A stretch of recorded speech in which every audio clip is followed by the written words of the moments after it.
मैं अपने आप को इंट्रोड्यूस कर दूं। मेरा नाम सेल्स मास्टर नीरज बादवा, मैं एटमी इंडिया में डिस्ट्रीब्यूटर हूं और मुझे इस काम में करीब 1.5 साल हो गए। फुली मैं फरवरी के महीने से पूरी तरह एक्टिव हूं। 6 महीने मैंने लगाए बिजनेस को समझने में। पूरी तरह मैं फुल टाइम एटमी करता हूं और प्रोफेशन से मैं एक नेचुरोपैथ हूं और फंक्शनल मेडिसिन प्रैक्टिस करता हूं और ट्रीटमेंट करता हूं और लोगों को स्वस्थ और हेल्दी रहना सिखाता हूं, खान पान के द्वारा, सप्लीमेंटेशन के द्वारा और होम रेमेडीज़ के द्वारा भी, कि किस प्रकार से वो अपनी रसोई के द्वारा अपने आप को स्वस्थ रख सकते हैं। तो आज का जो सेशन है पर्टिकुलरली वो, उसमें हम ना 2 प्रोडक्ट्स मेनली आज हम कवर करेंगे। और कितने लोग थे जिन्होंने लास्ट थर्सडे मेरा एक सेशन यहाँ पे अटेंड किया था या देखा था?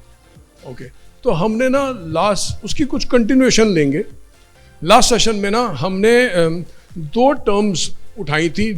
किसी को याद है कौन सी 2 टर्म्स उठाई थी जिसके अराउंड पूरा सेशन था? जहाँ सर को छोड़ के सब जवाब दे सकते हैं। तो नहीं होगा तो फिर जहाँ सर से पूछेंगे। 2 टर्म्स उठाई थी, ठीक है। हमने जो टर्म उठाई थी ना, एक का नाम था ऑक्सीडेशन और दूसरी का नाम था ग्लाइकेशन, ठीक है। हम इसी के अराउंड से ही कंटिन्यू करेंगे, ऑक्सीडेशन, और जिनको नहीं पता उनको शॉर्ट में बता देंगे ये क्या है, और ग्लाइकेशन। ऑक्सीडेशन होती है ऑक्सीजन के दुष्प्रभाव। जैसे लोहा जो है ऑक्सीजन की प्रेजेंस में जंग खाता है, उसी प्रकार से शरीर में भी ऑक्सीजन के कुछ दुष्प्रभाव होते हैं, उसको हम बोलते हैं ऑक्सीडेशन। और ग्लाइकेशन हुआ जो हमारा जो सिस्टम है, हमारी जो बॉडी है वो ग्लूकोसेंट्रिक है, ग्लूकोज ड्रिवन है। ग्लूकोज ड्रिवन का मतलब है हमारा जो प्राइमरी फ्यूल है, जैसे कार का प्राइमरी फ्यूल क्या होता है? गाड़ी का पेट्रोल होता है। उसी प्रकार से हमारी बॉडी का जो प्राइमरी फ्यूल है वो है ग्लूकोज। तो हमारा खाना जो है वो ग्लूकोज में परिवर्तित होता है और शरीर उसको इस्तेमाल करता है। लेकिन ग्लूकोज के भी कुछ दुष्प्रभाव है शरीर के ऊपर, और उस दुष्प्रभाव को हम ग्लाइकेशन बोलते हैं। ग्लाइकेशन जो हमने पिछली बार एक कवर नहीं किया था, ग्लाइकेशन का एक ब्लड टेस्ट भी होता है जिसको बहुत लोग जानते भी हैं, लेकिन मैं फिर से बताता हूं जो नहीं जानते उनके लिए। इस ब्लड टेस्ट को बोलते हैं HB1AC। ये ग्लाइकेशन एक्चुअली लोग इसको कहाँ से रिलेट करते हैं? ये लोग जो ब्लड शुगर चेक कर रहे होते हैं, डायबिटीज चेक कर रहे होते हैं, उससे ग्लाइकेशन HbA1c, ओके। तो HbA1c तो लोग इसको कहाँ से रिलेट करते हैं कि ये डायबिटीज़ के लिए एक ब्लड टेस्ट है, एक मार्कर है, ब्लड शुगर का एक मार्कर है, लेकिन ये ग्लाइकेशन का भी एक मार्कर है। ये बेसिकली हम ये देख रहे होते हैं कि रेड ब्लड सेल कितने ग्लाइकेट हो रहे हैं, ये हम चेक कर रहे होते हैं इसके अंदर, कि हर रेड ब्लड सेल के साथ कितनी शुगर, कितनी ग्लूकोज जुड़ी हुई है। कितने लोग ऑलरेडी जानते थे कि ग्लाइकेशन का मार्कर है? Very good. तो ये हमने लास्ट टाइम कवर किए थे ये 2 टॉपिक्स, और इसमें देखा था कि हम कौन से सप्लीमेंट्स यहाँ यूज़ कर सकते हैं। तो मेरा एक क्वेश्चन है वो ये कि जब हम फील्ड में होते हैं और हम लोगों से बात कर रहे होते हैं और सप्लीमेंट्स को यूज़ कर रहे होते हैं, तो सबसे बड़ा चैलेंज क्या आता है? सप्लीमेंट्स को यूज़ करने में क्या चैलेंज आता है? ओके। तो हेल्दी आदमी बोलता है कि मेरे को ये ज़रूरत नहीं है ना? LTHY, okay. हेल्दी आदमी बोलता है मुझे इसकी ज़रूरत नहीं है। और किसको क्या चैलेंज आता है? आप शेयर कर सकते हो, क्या चैलेंज आता है? ओके। दूसरा कोई पूछता है इसके साइड इफेक्ट्स क्या हैं? ओके। और कुछ? और कोई बताए क्या चैलेंज आता है आपको? वाई लोग बोलते हैं हमें ना नेचुरल चीजें बताओ, है ना, नेचुरल चीजें बताओ, नो सप्लीमेंट। ये भी एक चैलेंज आता है। ओके। और किसी का और को?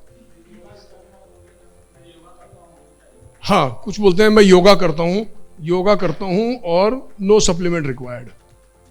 और कुछ? हाँ, हैबिट तो नहीं लग जाएगी, हैबिट तो नहीं लग जाएगी। हाँ, कि हमारे बाप दादा जो हैं, older people in the house, वो तो सप्लीमेंट नहीं खाते थे। Older people know supplement. मेरी दादी तो कोई सप्लीमेंट नहीं खाती थी, वो तो 85 ईयर्स की थी, ये भी एक प्रॉब्लम आता है। ये तो लोग बोलते हैं, आपके दिमाग में क्या प्रॉब्लम आती है सप्लीमेंट रेकमेंड करते हैं? जब आप रेकमेंड करते हैं तब क्या प्रॉब्लम आती है? आप अपने आप को क्या बोल रहे होते हैं? रेकमेंड भी तो कर रहे होंगे ना। इन सब प्रॉब्लम्स के अगेंस्ट कुछ आप भी तो बोलते होंगे अपने दिमाग में। मैं बताता हूं, मैं शुरू में क्या बोलता था। मैं बोलता था कौन सा सप्लीमेंट दूं, किस कॉम्बिनेशन में दूं, ये वाला देना है कि ये वाला देना है। हाँ, मेरे पास एक लेडी आई, आर्थराइटिस की प्रॉब्लम थी, और उन्होंने मेरे सामने रख दिया, मैं व्हीट नहीं खाती, मैं शुगर नहीं खाती, मैं रोज़ ड्राई फ्रूट खाती हूँ, और मैं दूध नहीं पीती, लेकिन मुझे आर्थराइटिस है। अब मेरा दिमाग तो घूम गया कि जो चीज़ें मैंने मना करनी है ये तो वो सब कुछ करती है, मैं करूँ क्या इसके साथ? तो ये भी एक चैलेंज आता है कि अब किस कॉम्बिनेशन में कौन सा सप्लीमेंट दिया जाए। ओके, तो ना एक आपको ना एक समझना है कि वन रीजन वाई पीपल, इसके जवाब ढूंढते हैं, why people, healthy people should also eat supplement, because even healthy people are dealing with one problem. अच्छा, वो जो ये जो कैटेगरी के लोग हैं ना जो हेल्दी हैं, ये 90% ये लोग 40 साल से नीचे होते हैं जो ये क्लेम दे रहे होते हैं। एग्रीड? 40 साल के ऊपर ये क्लेम नहीं दे रहे होते जनरली लोग। तो एक रीजन, ये रीजन होता है कि सप्लीमेंट क्यों खाना है, उसका रीजन है because people are over fed and under nutrition. ये एक रीजन होता है, पीपल आर ओवर फेड। और ना सच बताऊं तो जो इस आदमी को ये सिखाना लोहे के चने चबाने वाला है, लोहे के चने चबाने वाली बात है। और अगर वो इंसान 25 के नीचे है तो वो काम और भी ज्यादा मुश्किल है, और भी। मतलब माई सन इज 21 और मेरा बेटा स्पिरुलिना भी नहीं खाता, भूल जाता है, उसकी टेबल पे रखनी पड़ती है, उसकी जेब में घुसानी पड़ती है। तो ना आपको ना आज का जो सेशन है ना वो पर्टिकुलरली हम एक एरिया पे फोकस कर रहे हैं, ओमेगा 3। इस एरिया पे फोकस कर रहे हैं ओमेगा 3 पहले, ठीक है। और किसी हेल्दी आदमी को ओमेगा 3 इसलिए खानी है क्योंकि ओमेगा 3 ना, ये टर्म याद रखना, नॉन नेगोशिएबल है। नॉन नेगोशिएबल, मैं आपको एक्सप्लेन करता हूं इसका क्या मतलब है। ब्लड के लिए आयरन नेगोशिएबल है कि भाई, नेगोशिएबल का मतलब है कि इग्नोर कर दो, इग्नोर कर दो। ब्लड के लिए आयरन को इग्नोर किया जा सकता है? नहीं। बोन्स के लिए कैल्शियम को इग्नोर किया जा सकता है? नहीं किया जा सकता। ओके, तो जैसे ब्लड के लिए आयरन को नहीं इग्नोर कर सकते और कैल्शियम को बोन्स के लिए इग्नोर नहीं कर सकते, उसी प्रकार ऑक्सीडेशन और ग्लाइकेशन का एक कारण होता है, और वो एक नया टर्म आज देंगे, और उस कारण को बोलते हैं इन्फ्लेमेशन। इन्फ्लेमेशन ऑक्सीडेशन और ग्लाइकेशन की वजह से होती है। और इन्फ्लेमेशन की ना कोई क्या नहीं होती, क्या चीज नहीं होती इन्फ्लेमेशन की? कोई दवाई नहीं होती। There is no treatment for inflammation. कोई है इस रूम में जो डॉक्टर के पास ये जाके बोले कि मेरे को इन्फ्लेमेशन है, मेरे को दवाई दे दो? कोई दवाई नहीं होती। तो इन्फ्लेमेशन को रोकने के लिए ओमेगा 3 इज नॉन नेगोशिएबल। और इन्फ्लेमेशन से कौन कौन सी बीमारियां होती हैं? नाम बताओ। आर्थराइटिस इन्फ्लेमेशन की वजह से होता है। ओके, तो क्या 40 साल का आदमी आर्थराइटिस से बचना चाहता है? हाँ, बॉडी पेन से बचना चाहता है, हार्ट प्रॉब्लम से बचना चाहता है। आपको पता है मेरे को थोड़े दिन से एक इश्यू आ रहा है, मेरे को बहुत कम आ रहा है, मेरी वाइफ को ज्यादा आ रहा है। और वो इशू ये आ रहा है कि वो बोलती है, किसी का नाम बात करते करते सडनली बोल देती है, उसका नाम क्या था वो है। कितने लोगों को ऐसी प्रॉब्लम आती है कि है कि कुछ बोलते बोलते एकदम सडनली हम बोल देते हैं, उसका नाम नहीं याद आ रहा। मैंने कहाँ जान, मेरे क्लाइंट हैं, वो बाजार जाते हैं, गाड़ी पार्क करते हैं, शॉपिंग करते हैं और गाड़ी छोड़ के पैदल आ जाते हैं घर, उनको ये ही नहीं याद। तो ये जो छोटे छोटे सिग्नल्स है ना, ये हमारी बॉडी देती है। इट कुड बी दैट, क्या वो इन्फ्लेमेशन है? मेमोरी भूल जाना इन्फ्लेमेशन है? तो मेमोरी भी कमजोर होना एक इन्फ्लेमेशन की निशानी है। और इन्फ्लेमेशन का जो सबसे जिसे बोलते हैं सबसे क्या एक चीज हम कर सकते हैं इन्फ्लेमेशन को कम करने के लिए, वो है हम अपने शरीर को न्यूट्रिएंट दे सकते हैं। न्यूट्रिएंट कौन सा वाला? Missing nutrient. दो तरीके हैं मिसिंग न्यूट्रिएंट। ये तो उन लोगों के लिए होगा जो बीमार है। क्या जो बीमार नहीं है उनके लिए भी न्यूट्रिएंट मिसिंग है? क्यों ओमेगा 3 उनके लिए क्यों मिसिंग है? क्योंकि ओमेगा 3 नॉन नेगोशिएबल है। नॉन नेगोशिएबल है। अगर जीवित रहना है तो सांस लेनी पड़ेगी, अगर जीवित रहना है तो हिलना डुलना पड़ेगा, तो अगर जीवित रहना है तो ओमेगा 3 खाना पड़ेगा। और उसका कारण क्या है? क्यों खाना पड़ेगा ओमेगा 3? ओमेगा 3 नॉन नेगोशिएबल इसलिए है क्योंकि आप चाहो या ना चाहो आप ओमेगा 6 खा रहे हो। बताओ कोई है इस रूम में जो ओमेगा 6 नहीं खाता? सब खाते हैं। और इन्फ्लेमेशन बॉडी में तब बढ़ती है जब ओमेगा 3 to 6 की रेशियो खराब हो जाती है। ये 1:1 चाहिए हमारे को। इसका मतलब है 1 ग्राम ओमेगा 6 खाने के पीछे 1 ग्राम ओमेगा 3 भी चाहिए इन्फ्लेमेशन को लोअर रखने के लिए।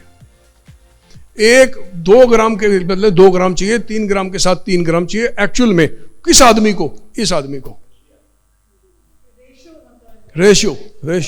तो अगर आपने सुबह का खाना सोयाबीन के तेल में बनाया है और दोपहर का खाना भी सोयाबीन के तेल में बनाया है और रात का खाना भी सोयाबीन के तेल में खाया, आपने समोसा खा लिया है, आपने ब्रेड पकौड़ा खा लिया है, तेल का तला हुआ पकौड़ा खा लिया है, तो आपने अप्रोक्सीमेटली कितने चम्मच तेल खाया होगा?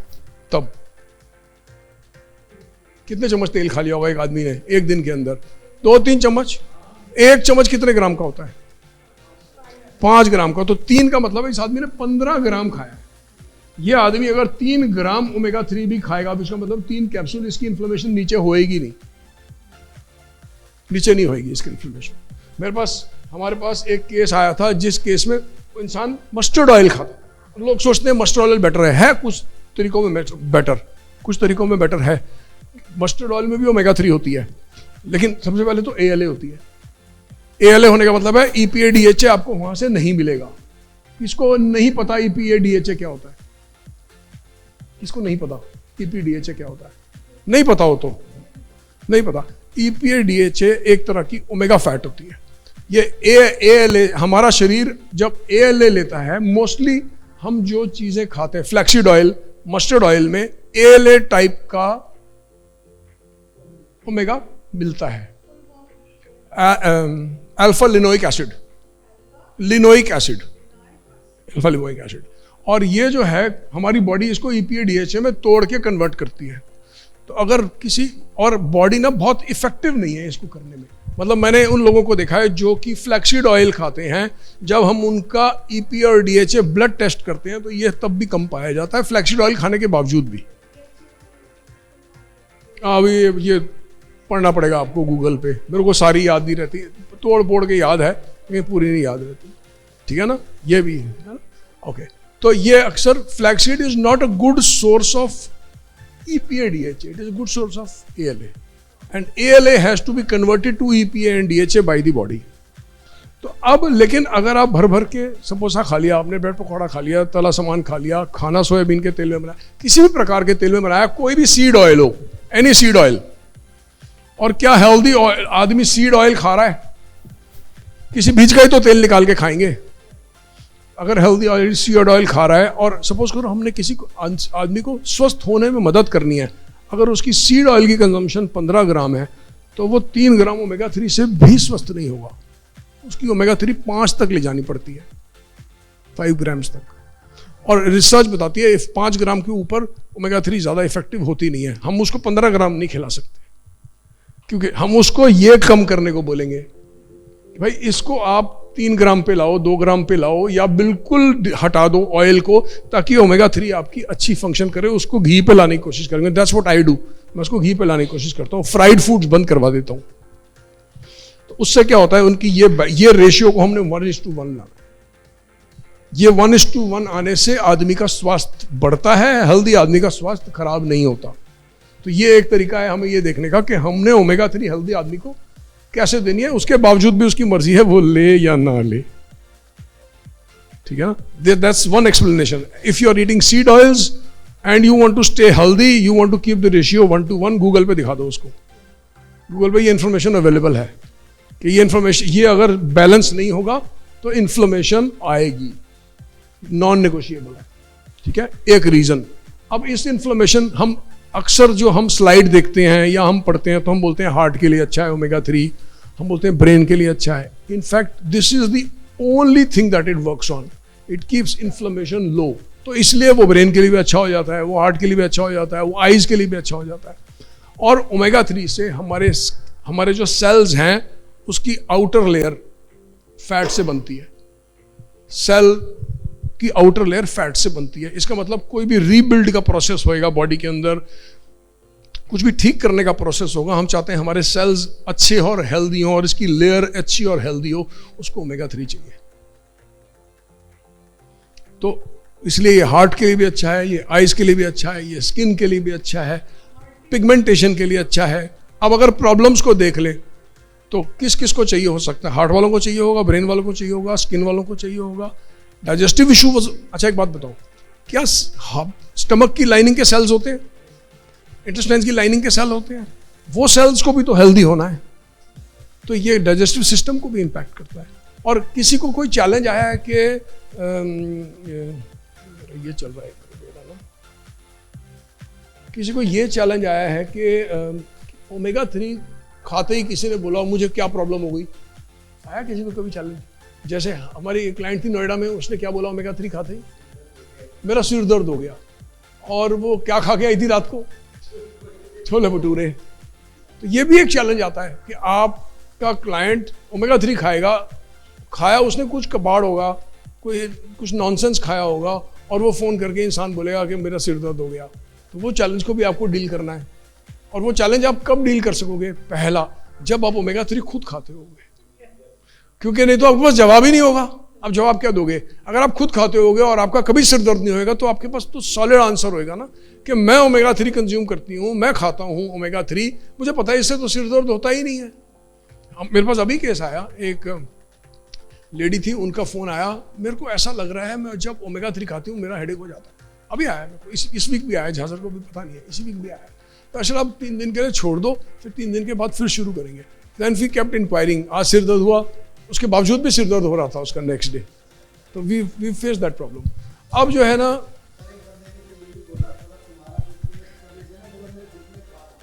अच्छा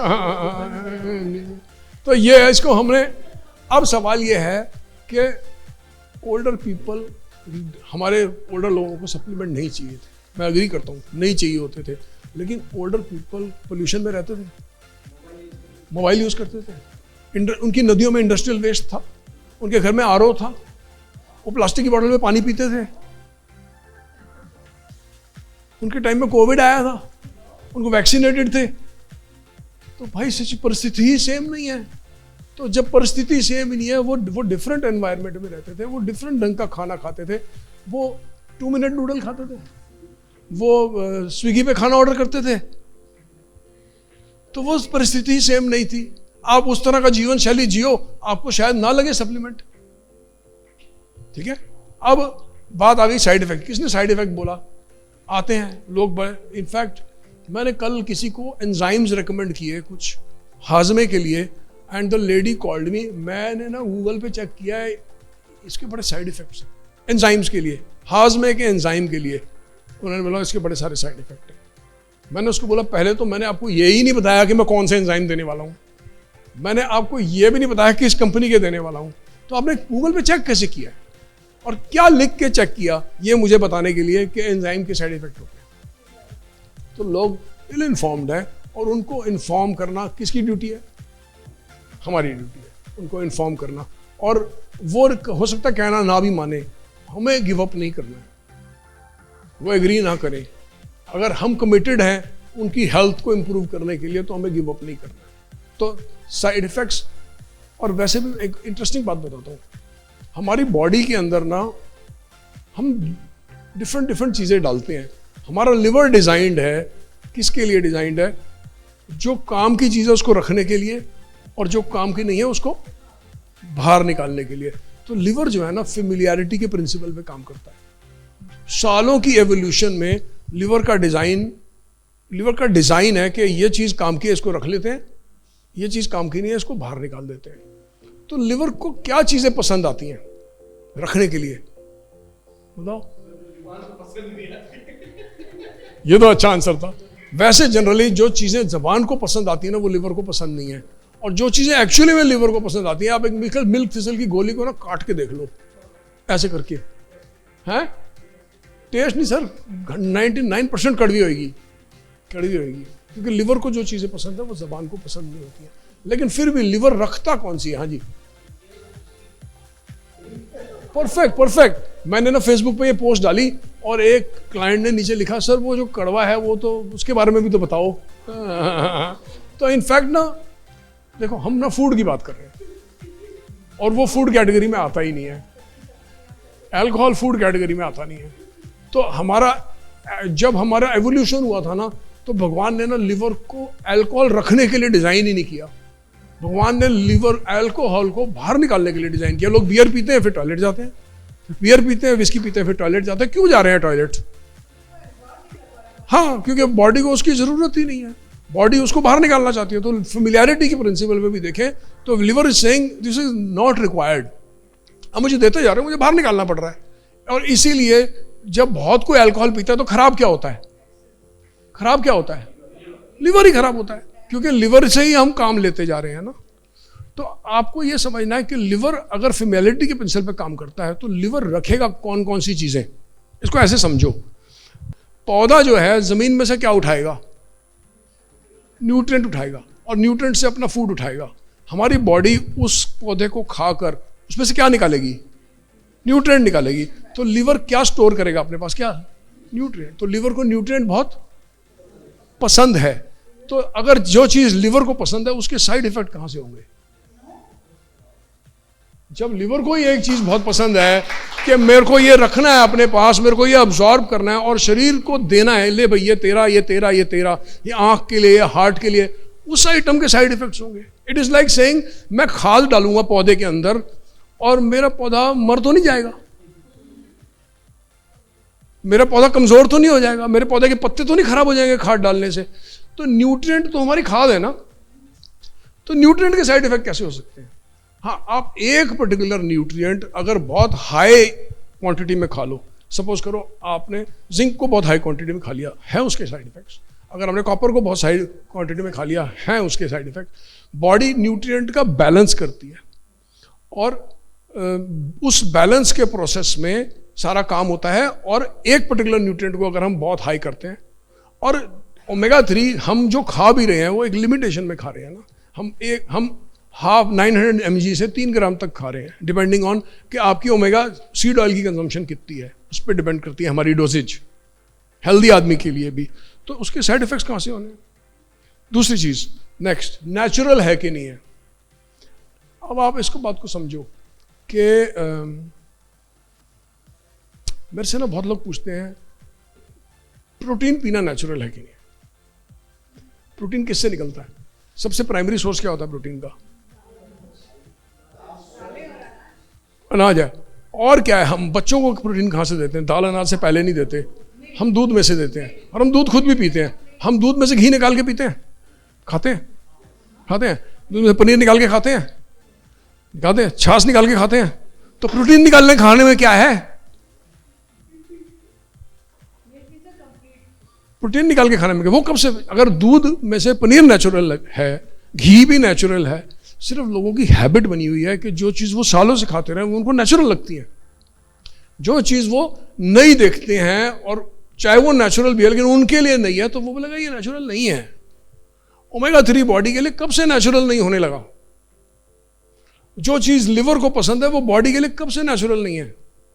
अच्छा एक बात बताओ, जो खाद देते हैं पौधे के अंदर, सब क्या गोबर खाद दे रहे हैं? और कौन सी खाद दे रहे हैं? तो जिस पत्तों को, जिस पौधों को लोग खा रहे हैं, अगर इस लॉजिक पे चले तो जो खाद जा रही है और जो फर्टिलाइजर जा रहा है वो भी तो फिर नेचुरल नहीं है। तो फिर आपका तो साग भी नेचुरल ना हुआ, ठीक है ना। तो सप्लीमेंट उतना ही नेचुरल है। हाँ, एक डिफरेंस जरूर है, अगर हम एक पर्टिकुलर तरह का सप्लीमेंट खाएं, सपोज करो किसी ने मैग्नीशियम खाना है, केवल मैग्नीशियम, तो मैग्नीशियम हमेशा सॉल्ट के फॉर्म में आएगा, मैग्नीशियम सल्फेट आएगा, मैग्नीशियम ऑक्साइड आएगा, मैग्नीशियम डिफरेंट तरह के मैग्नीशियम आएंगे। नेचर में मैग्नीशियम सॉल्ट, कोई भी सप्लीमेंट नेचर में एज अ सॉल्ट एग्जिस्ट नहीं करता। एक साग में अगर मैग्नीशियम है तो वो मैग्नीशियम है, magnesium sulphate, magnesium oxide, magnesium citrate नहीं है। जब हम सप्लीमेंट, खासकर मिनरल्स का सप्लीमेंट, ओमेगा 3 का नहीं बोल रहा, मिनरल्स का सप्लीमेंट खाते हैं वो सॉल्ट के फॉर्म में आता है। इसलिए हम हमेशा कैसे बोलते हैं, पहले फूड बाद में सप्लीमेंट, ताकि जो भगवान का दिया हुआ है, हम ये इसके खिलाफ नहीं है। पहले न्यूट्रिशन फूड से लेना है, बचा हुआ न्यूट्रिएंट सप्लीमेंट से लेना है, तभी तो सप्लीमेंट बोला जाता है। ठीक है, अब आ जाओ योगा। कल आए थे एक भाई साहब योगा वाले मेरे पास, उन्होंने बोला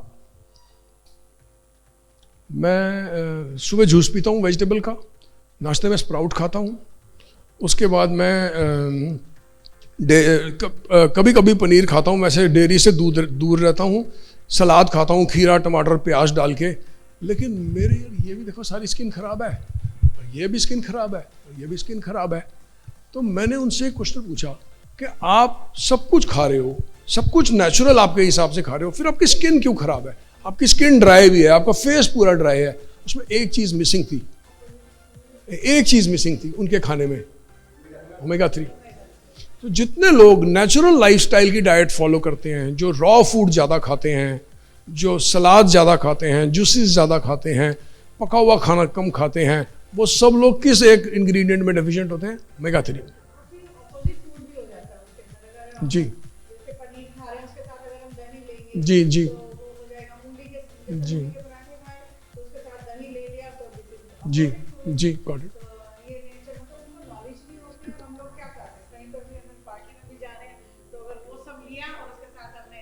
हाँ, तो वो ये क्या है, हम एक्चुअली ये कर रहे हैं ना, over fat and under nutrition. तो लोग, अब ओमेगा 3 की ना आपको इंपॉर्टेंस समझनी है। दूसरा, न्यूट्रिएंट की हैबिट कभी नहीं लगती, क्योंकि न्यूट्रिएंट लिवर ने एब्जॉर्ब करके बॉडी को दे देना है, न्यूट्रिएंट की हैबिट नहीं लगती। ठीक है, तो हम और अच्छा, मैं और झा सर एक सेशन करने गए पार्क में, जो पार्क में योगा के हेड थे, उन्होंने बोला, झा सर ने बोला हम खान पान के द्वारा कुछ हेल्प करते हैं, कौन सी चीज़ें नहीं खानी। उन्होंने छूटते ही बोला हम सब खाते हैं, और वहाँ भीड़ लग गई, हम सब खाते हैं, सब खाते हैं। मैंने झा सर को, झा सर खाने के टॉपिक को छोड़ दो, यहाँ पे ये एरिया खाने के बारे में बात करने का नहीं है, प्रॉब्लम पे आ जाओ, थायराइड की बात करो, थायराइड की। खाने की बात करोगे ये सब फैल जाएंगे, क्योंकि उनकी चाय समोसे सब तैयार थे वहाँ पे प्रोग्राम खत्म होते ही। तो जब हमने प्रोग्राम सारा डिलीवर कर दिया, तो योगा हेड ने मेरे को बोला घुटने दर्द के लिए कुछ है? तो you know what is missing? Omega 3। People are not eating omega 3 and we have to train them to eat omega 3। ठीक है, तो एक हमने मोस्टली सब चीजें आंसर करी इसमें से। तो हमने ओमेगा 3 खाना है, नॉन नेगोशिएबल है, इन्फ्लेमेशन जाएगा, ऑक्सीडेशन जाएगा, ग्लाइकेशन कम होएगा। ओमेगा 3 से डायबिटीज आदमी को ब्लड शुगर कम होता है ना, जबकि क्या डायरेक्ट इंपैक्ट डालता है ब्लड शुगर पे? कुछ क्यों कम होता है पता है आपको? ओमेगा 3 से डायबिटीज आदमी ब्लड शुगर क्यों कम होता है? कोई इंपैक्ट तो है ही नहीं ब्लड शुगर का, कनेक्शन ही नहीं है दूर दूर तक। ये लेयर स्ट्रांग होगी, जब ये लेयर स्ट्रांग होगी तो सेल की परफॉर्मेंस इंप्रूव होगी। सेल की परफॉर्मेंस इंप्रूव होगी तो सेल सबसे ज्यादा क्या कंज्यूम करेगा? ग्लूकोज। तो ब्लड शुगर लेवल्स बेटर होंगे। हमारे पास एक क्लाइंट है ग्वालियर के अंदर, हम 6 महीने से उसको बोल रहे हैं ओमेगा 3 खा, वो दुनिया भर के ओमेगा 3 खाता है। अभी एटमी का अब जाके उसने लिया है, और पिछले 6 महीने में उसकी ब्लड शुगर 225 के नीचे गई नहीं है, अब जाएगी। ठीक है, तो आज हमने ओमेगा 3 पे बड़ा सारा टाइम स्पेंड किया। 2-3 मिनट एक प्रोडक्ट पे और लेंगे, और वो है न्यूट्रासिटिकल। हमारा न्यूट्रासिटिकल, किसने न्यूट्रासिटिकल का नाम कभी नहीं सुना? नहीं पता, बिल्कुल नहीं पता कि न्यूट्रासिटिकल क्या है, नहीं पता। न्यूट्रासिटिकल नहीं पढ़ा, और कोई? मोस्टली सब ने सुना है। तो आपने न्यूट्रासिटिकल तो सुना ही है। न्यूट्रासिटिकल एक प्रोबायोटिक कॉम्बिनेशन है गुड बैक्टीरिया का। तो गुड बैक्टीरिया, अब सवाल है क्यों रेकमेंड करना है, कब रेकमेंड करना है? उन सब लोगों को रेकमेंड करना है जिनको ब्रेन इश्यूज आ रहे हैं। ब्रेन इश्यूज, अल्जाइमर है, मेमोरी इश्यूज हैं, ADHD है, बच्चों को अटेंशन का प्रॉब्लम है, हाइपर एक्टिविटी है, स्किज़ोफ्रेनिया है, ब्रेन का गट से बहुत बड़ा कनेक्शन है। और ये वेस्ट अब बोल रहा है, हम तो सालों से बोलते आए हैं सारी बीमारियां कहाँ से शुरू होती हैं? गट से। बट लेकिन प्रॉब्लम पता क्या है, हम एक एलोपैथी बड़ा अच्छा सिस्टम है, इजी एक्सेसिबल है, तो हमारा क्लाइंट, हम उसका ट्रीटमेंट भी नहीं कर रहे, हम बोल नहीं रहे कि आप ट्रीटमेंट हमसे लो, हम ट्रीटमेंट करना नहीं है हमको, हम ट्रीटमेंट के एरिया को नहीं देखते, हम हेल्थ के एरिया को देखते हैं। बट इतना एक्सेसिबल है कि वो सप्लीमेंट में पहले नहीं जाता, कोशिश उसकी रहती है मैं पहले इमीडिएट सोल्यूशन दे दूं। और मैं लोगों को हमेशा ये बोलता हूँ, आप इमीडिएट सोल्यूशन लो, लेकिन उसमें फिर हमारी मदद लो कि आप स्वस्थ किस तरह से हो सकते। अगर आपका ब्लड प्रेशर भाग गया है, आपको मेमोरी इशू, इसी पे बात कर लेते हैं, अगर आपको मेमोरी इश्यूज आ रहे हैं तो आप क्या करो कि उससे स्वस्थ हो जाओ, कि आपकी ड्रग डिपेंडेंस कम हो जाए थोड़ी, डॉक्टर की मर्जी से। तो जो न्यूट्रास्यूटिकल है ना, ये आर्थराइटिस में हेल्प करता है, ब्रेन इश्यूज़ में हेल्प करता है, गट इश्यूज़ में हेल्प करता है, बॉडी पेन्स में हेल्प करता है। मैंने कल अपनी वाइफ, मैं और झा सर हम ट्रैवल कर रहे थे, तो 2-3 बार ऐसा हो गया कि हमने कुछ मीठा कहीं पे मिला, हमने चख लिया, हमने 1-2 बार कहीं पे चाय मिली, मैंने पी ली, मैं जनरली नहीं पीता, और मैंने नोटिस करना शुरू किया कि मेरे घुटनों की स्ट्रेंथ कम हो रही है धीरे धीरे। घुटनों की स्ट्रेंथ कैसे बढ़ी? जब मैं 3-4 फ्लोर ऊपर चढ़ता हूँ तो मुझे लगता था उतनी स्ट्रेंथ नहीं है। मैंने अपनी वाइफ से शेयर किया, मैंने अपना हम यहाँ से गिफ्ट मिलता है कभी कभी न्यूट्रास्यूटिकल लोगों को, बाई चांस मेरे पास पड़ा हुआ था, जनरली मेरे पास होता है, इस बार मेरे पास वहाँ से पड़ा हुआ था, मुझे गिफ्ट मिला हुआ था, मैंने न्यूट्रास्यूटिकल लिया और मैंने नोटिस किया मेरे घुटनों की स्ट्रेंथ वापस आई। अब कितने लोग कनेक्ट करेंगे कि पेट का घुटनों की स्ट्रेंथ से भी कनेक्शन है, ठीक है? तो आपके क्लाइंट को पेन में भी न्यूट्रास्यूटिकल चाहिए। अभी हमने किसको दिया, एक लेडी आई हमारे पास और उनको वजाइनल इन्फेक्शन था, हमने सबसे पहला प्रोडक्ट ही वजाइनल इन्फेक्शन के लिए न्यूट्रास्यूटिकल दिया है। जबकि आदमी सोचता है ये पेट के लिए है। So you have to get, हर एरिया का एक पीएच है हमारे बॉडी के अंदर, स्टमक का एक पीएच है, इंटेस्टाइन्स का एक पीएच है। हमारा मुंह बहुत एसिडिक नहीं है।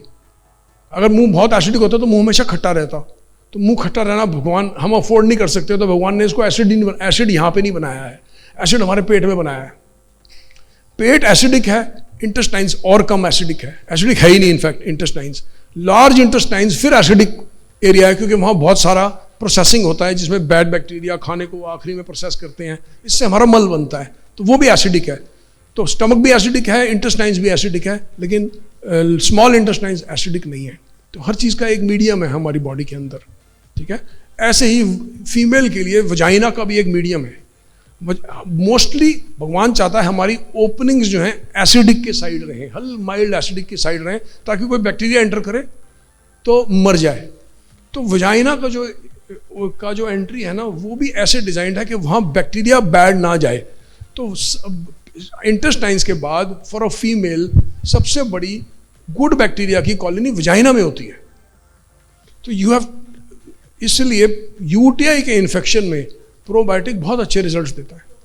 प्रोबायोटिक न्यूट्रास्यूटिकल बहुत अच्छे रिजल्ट्स देता है यूटीआई के अंदर। और हम जनरली फिर यूटीआई को, अगर कोई पेशेंट सपोज करो अपने डॉक्टर से डिस्कस करके उसको एंटीबायोटिक से भी करने की कोशिश कर रहा है, तो भी एक एंटीबायोटिक का कोर्स कम से कम 6 महीने के लिए गट को, बैक्टीरिया को खत्म कर देता है। ऑलमोस्ट 6 मंथ्स के लिए एक एंटीबायोटिक का कोर्स गट की गुड बैक्टीरिया को खत्म करता है। उसको हमने ग्रो करना है। और उसमें चैलेंज क्या आता है? उसमें चैलेंज आता है कि क्लाइंट बोलता है मैं दही खा लूं, चैलेंज आता है ना, मैं दही खा लूं। मैं हमेशा एक चीज एक्सप्लेन करता हूं, मैं अगर एक चुटकी दही से दूध में डालूंगा, दही जम जाएगी? नहीं जमेगी ना। क्यों नहीं जमेगी? मैंने तो दही लगा दिया उसको, वो उससे क्यों नहीं जमती? क्योंकि क्वांटिटी कम है। ऐसे ही दही में भी क्वांटिटी कम है।